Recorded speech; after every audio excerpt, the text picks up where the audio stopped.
नमस्कार मित्रांनो, स्वागत आहे तुमचं आपल्या चॅनलमध्ये. आज एक महत्त्वाची मीटिंग होती बकासूरच्या गोठ्यावरती. त्या मीटिंगमध्ये काय झालं नेमकं याची उत्सुकता सगळ्या महाराष्ट्राला लागलेली आहे. प्रकरण सगळ्यांना माहिती झालेलंच आहे, परंतु हे प्रकरण नक्की काय आहे, या प्रकरणामधून त्या मीटिंगमधून नक्की काय उत्तर मिळाले लोकांना. तुम्ही बघितलं आज बकासूरच्या गोठ्यावरती चौधरी साहेब आलेले, भिवंडीचे नगरसेवक आहेत ते, मुंबई भिवंडीचे.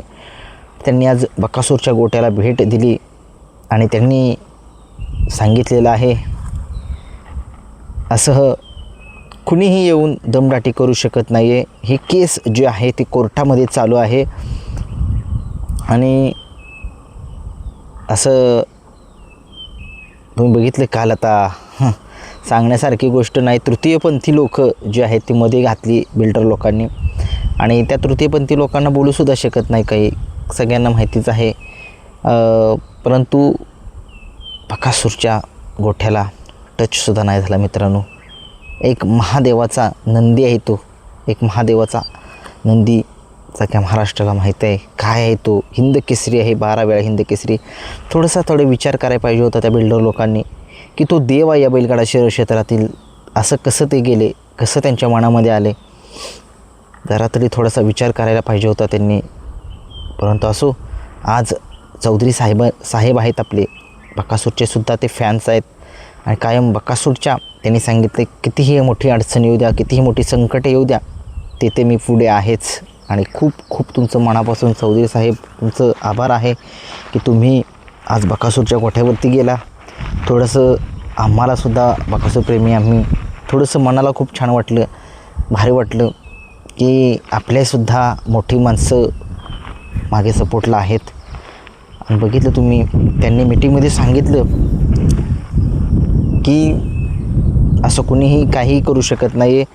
बळजबरी हे संविधान जे आहे डॉक्टर बाबासाहेब आंबेडकर यांनी लिहिलेलं आहे आणि या संविधानावरती आपला देश जो आहे तो चालतो. मित्रांनो, बकासूरच्या गोठ्यावरती काल तुम्ही बघितलं तृतीयपंथी लोक जे आहेत बिल्डर लोकांनी घातले, पुढे समोर केले, आणि तरीही तुम्ही बघितलं एक टचसुद्धा नाही झाला बकासूरच्या गोठ्याला. त्यांनी JCB आणलेले, त्यांनी ते कंटेनर आणलेले. एवढी सोपी गोष्ट नाही मित्रांनो बकासूरच्या गोठ्याला टच करणे. तुम्ही बघितलं आज रात्रीपासून, कालपासून सगळ्यांची मने नाराज आहेत की बकासूर नक्की विषय काय, बकासूरच्या गोठ्यावरती का लोक होते ते लोक जात आहेत. मित्रांनो, ती जागा जी आहे ती 1987 पासून त्या संतोष साळुंके जे बकासूरचे मालिक आहेत त्यांच्या मालकीची आहे. आणि त्या जागेसाठी तुम्ही बघितलं त्यांच्या चुलत्यांचा देखील त्याच्यामध्ये मृत्यू झालेला आहे असं सांगण्यात येतं आहे. त्या जागेच्या म्हणजे बघा मित्रांनो, या जागेसाठी 1987 पासून ही संतोष मामांची जागा आहे, तरीही ते बिल्डर लोक म्हणत आहेत की नाही आमची जागा आहे तुमची. म्हणजे त्यांना काय समजेना, मला काय त्यांना एक सांगायचं आहे त्या बिल्डर लोकांना, तुम्हाला खरंच मी हात जोडतो, ते आमचा देवाचा गोठा आहे, ते आमच्या देवाचं मंदिर आहे, त्या देवाला नको तुम्ही असं करायला. तुम्ही खूप मोठे आहात, तुमच्या सांगण्यात येतं आहे की 19-20 कंपन्या आहेत तुमच्या, आणि एवढ्याशा छोट्याशा आमच्या देवाच्या मंदिरासाठी तुम्ही काय असं करताय. थोडंसं विचार करा. बैलगाडा शहर क्षेत्रामधील तो देव आहे, महाराष्ट्राचा लाडका नंदी आहे, त्याला 14 देशांमध्ये लोक बघतात. परंतु आज ज्या मीटिंगमध्ये झालेलं आहे त्या मीटिंगमध्ये स्पष्ट जे आहे ते सांगण्यात आलेलं आहे की ती जागा जी आहे ती जागेचा निकाल कोर्ट लावेल. त्याची केस कोर्टामध्ये चालू आहे, त्याच्यामुळे कुणीही दमदाटी अशी जागा बळकट करू शकत नाही. कोर्टाने सुद्धा ऑर्डर दिली आहे की जागेला कुणीही त्या दमदाटी करू शकत नाही आहे, ते कोर्ट ठरवेल. मित्रांनो, सांगण्याचं तात्पर्य एवढंच आहे की जागा संतोष मामा यांची आहे 1987 पासून, आणि त्या जागेवर अधिकार त्यांचंच आहे.